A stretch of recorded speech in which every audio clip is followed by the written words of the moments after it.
Hey, what's up everyone, it's your boy Nick and this is Wolf and welcome back to another episode. So in this episode I'm going to show you exactly how to replace your old garage doors with new ones with the help from my friends from Dura-Lift. And as always, yeah.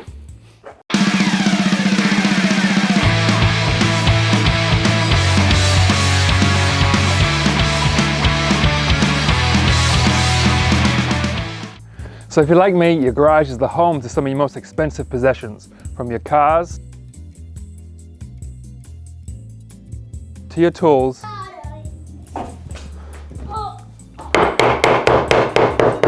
to even your sporting equipment. Oh!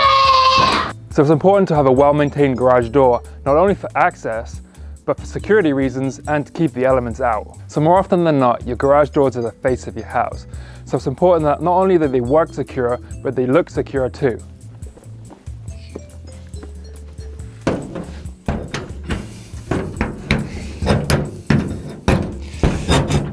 This is where Duralift come in. They were cool enough to sponsor this video and send me some of their products to use. Duralift is setting the standard in garage door parts. They supply all the hardware you need, whether you're installing new or replacing existing, or simply just repairing or upgrading a damaged part. They supply many premium products, from new weather seals to keep the elements out, replacement torsion springs to keep the strain off the door lifter, whether it's mechanical or yourself. Ready? Hold that, hold that, hold that.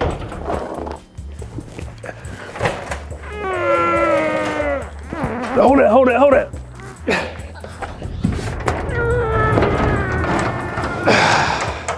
Perfect. To new rollers and lubricants to keep everything running smoothly for years to come. There are many options out there before having to completely replace your garage doors, from repainting to just simply replacing some hardware. But for me, mine are tired, damaged, outdated, and not very well insulated, so it's impossible for me to heat the inside. So I'm going to replace mine and upgrade some of the hardware from Duralift. Okay. So without further ado, so that's hard. Without a didgeridoo. So without further ado, let's get inside, let's see what we got, and let's get these new doors installed. Yeah. So to start off with, I received 2 of the 8x7 Duralift garage door hardware kits, which includes all the premium parts necessary to either replace or install a new garage door. And we'll get into more detail on those little parts in a bit. I also got a couple of cans of the Duralift garage door lubricant, and a couple of packs of the Duralift Ultralife Max Plus nylon rollers, and I also got a couple of the bottom door seals. So for ease on installation, I organized all the hardware that I was going to use in order of when I was going to use it. So at the top, I put the 2 8-foot lift cables and the plastic center support. And beside those, I put the 2 end bearing plates plus the wheel drums. Notice that the wheel drums are labeled left and right. Below that goes the 2 top brackets. And then next are the hinges, which are stamped with a number to which order they go in. Note that the middle hinge to each panel will always be number 1.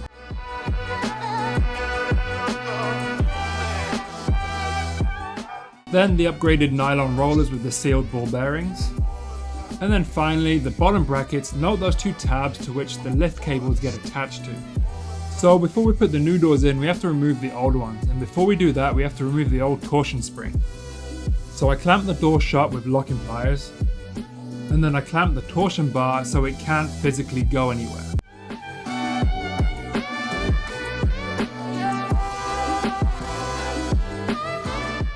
I then inserted one of the 2 winding rods in the lowest hole.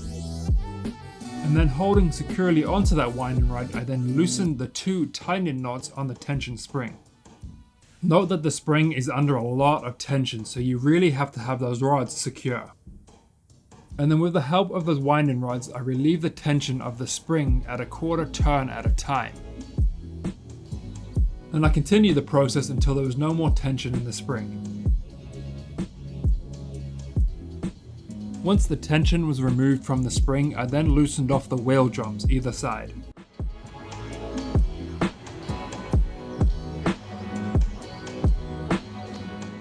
I unbolted the spring from the center support bracket and then unbolted the 2 end bearing plates. so that I can totally remove the tension bar. Using a 7/16 socket bit in my impact driver, I removed the self-tapping screws from the top hinges, which disconnects the top panel from the rest of the door. I then simply remove the top panel from the tracks.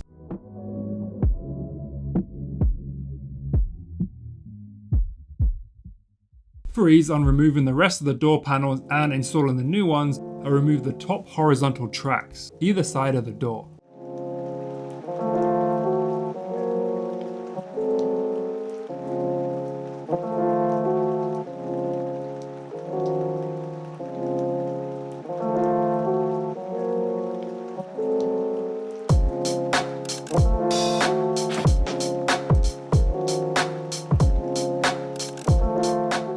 I then proceeded to remove the rest of the self-tapping screws on the hinges and then removed each panel of the door one by one.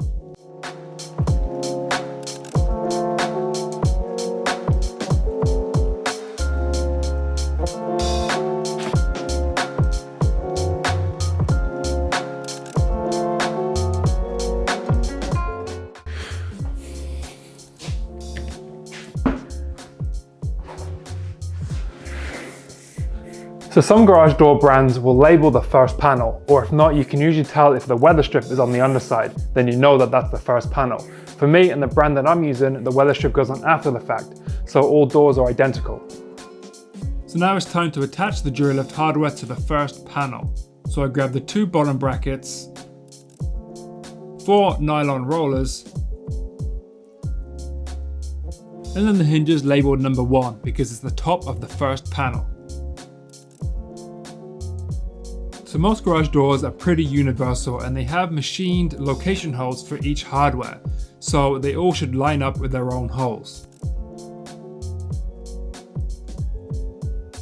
So using a 7/8 socket bit in my impact driver, I attached the hardware using 1-inch self-tapping screws provided by Dura-Lift, securing the bottom brackets to the bottom of the door and then the hinges towards the top.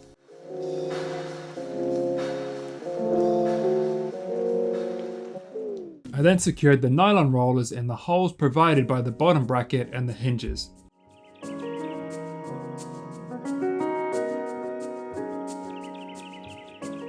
Once the first panel was dressed up, I then located the nylon rollers into the vertical track.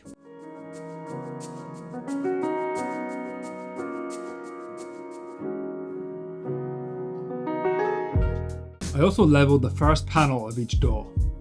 For panel number 2, I located the 2 number 2 hinges to go on the outside and 1 number 1 hinge to go in the center. I then attached those hinges to the top of the second panel, using the location holes provided by the door manufacturer.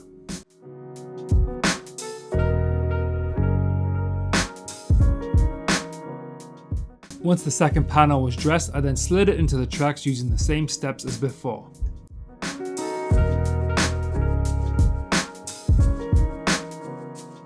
Once the second panel was in and in line, I then attached it to the first panel using the hinges.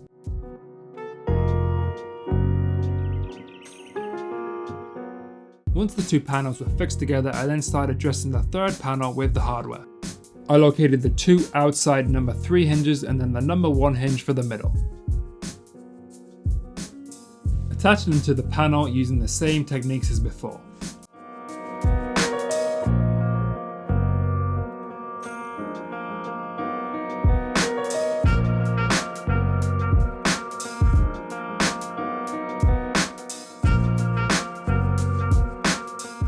I then slid in the third panel and then attached it to the second panel using the hinges.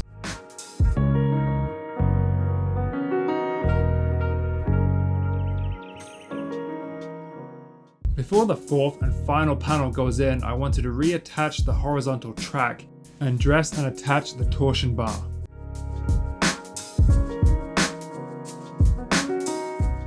I slid the torsion spring onto the bar and then located the plastic center cap into the center of the spring.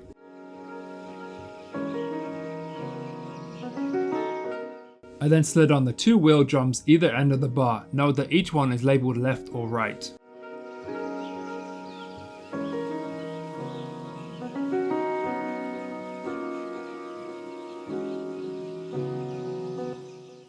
And then finally slid on the two end bearing plates. Note that the little tab and the bearing go on the outside.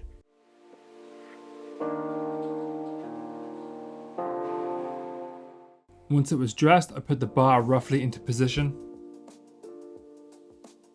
And then attached the two end bearing plates to the track support either side, using the carriage nut and bolt provided by Dura-Lift.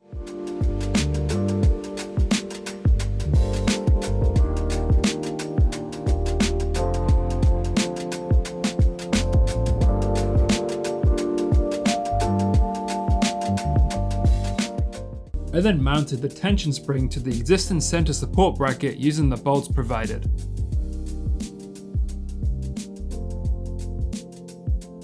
Making sure that the bar was parallel from the wall.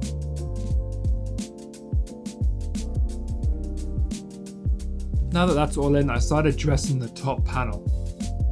At the very top of the panel, I attached the reinforcing strut using the 1-inch self-tapping screws provided. And then once that was in, I installed the two top brackets just below the bar. Note that the adjustable roller support goes at the very top.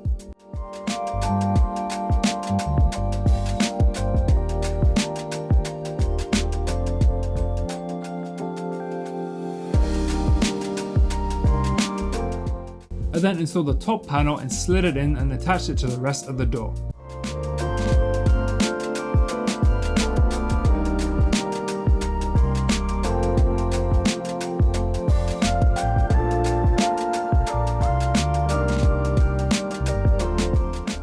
Once that all the panels were in, I went to the outside of the door and then removed the weather strip.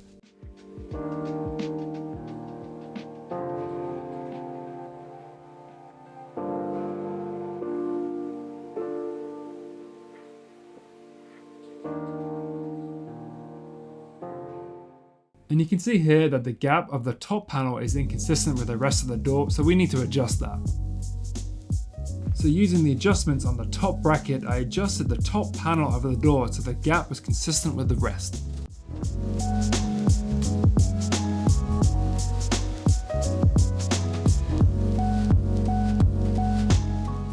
Now it's time to get the doors hooked up to the torsion spring.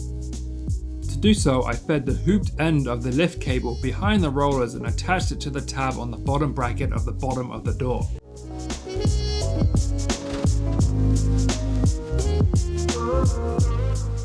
I then inserted the other end of the lift cable into the slot provided in the wheel drum. I then tightened the wheel drums to the torsion bar so that the cable would sit parallel to the doors behind the rollers.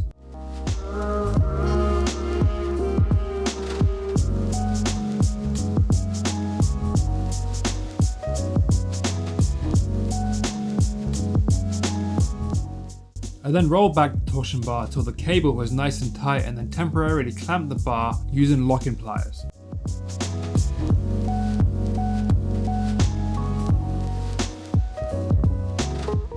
I then fed and attached the lifting cable the exact same way on the wheel drum on the opposite side of the door. I held the wheel drum till the cable was nice and tight and then I attached it to the torsion bar, making sure that the cable was free from the rollers and parallel to the door. Now again for the scary part. After making sure that the torsion bar is still locked into place with the locking pliers, I adjusted the torsion spring with the winding rods a quarter turn at a time, very carefully. For this 7 foot by 8 foot door, I turned the torsion spring 24 quarter turns. Once I'm happy with the amount of turns, I locked the torsion spring to the bar permanently into place. I gave each bolt a full turn and then another half turn after that.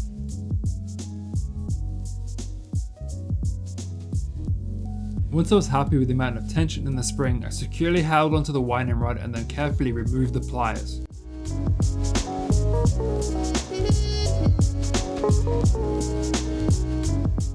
So one of the most difficult parts on installing a garage door is knowing how many quarter turns to turn the tension spring. There's a lot of charts on the internet showing you how many turns per the size of your door and per the weight of your door. And those charts are usually pretty accurate, but different companies have slightly different weight in doors, so they might vary slightly. So I did the most recommended quarter turns for this size of a door, and I found it's a little bit too much, like it's trying to pull it up.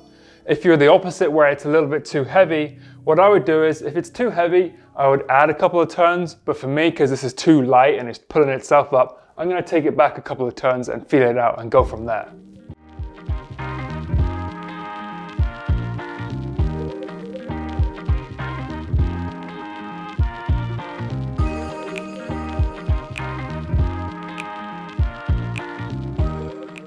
Once I was happy that the door was functioning correctly, I then made a start on the bottom seal. I carefully inserted the Dura-Lift bottom seal into the T-track provided with the doors.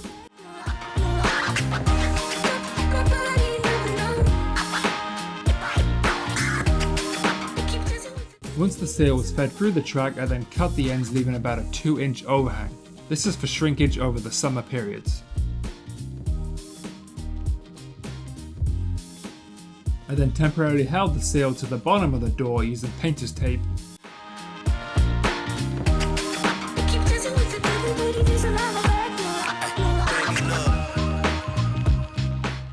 And then proceeded to drill a series of holes through the metal T-track into the door with a 1/8 of an inch metal bit.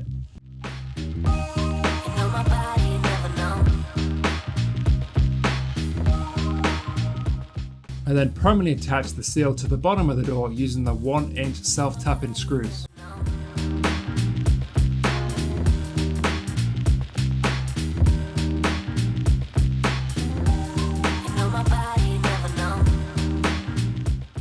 I also measured and cut new seals for the outside of the doors.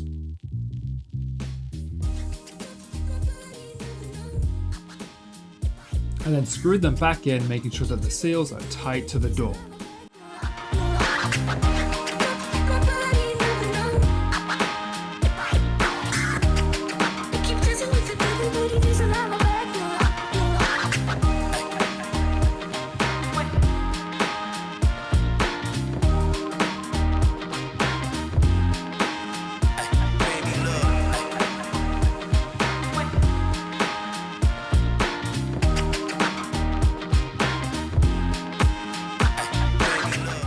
Once all the elements were sealed out, I attached the mechanical door openers. Okay, so now both doors are installed. They both have all the fancy new Dura-Lift hardware, and they both open and close nice and smoothly. In order to keep them open and closing nice and smoothly for years to come, it's important to upkeep regular maintenance. For this, I recommend the Dura-Lift garage door lubricant. They say to use it every 3 months or so and to spray down all the moving parts. To help stop corrosion and make sure everything's running smoothly, I sprayed down a good amount on the spring, all the moving parts on the door lifter track,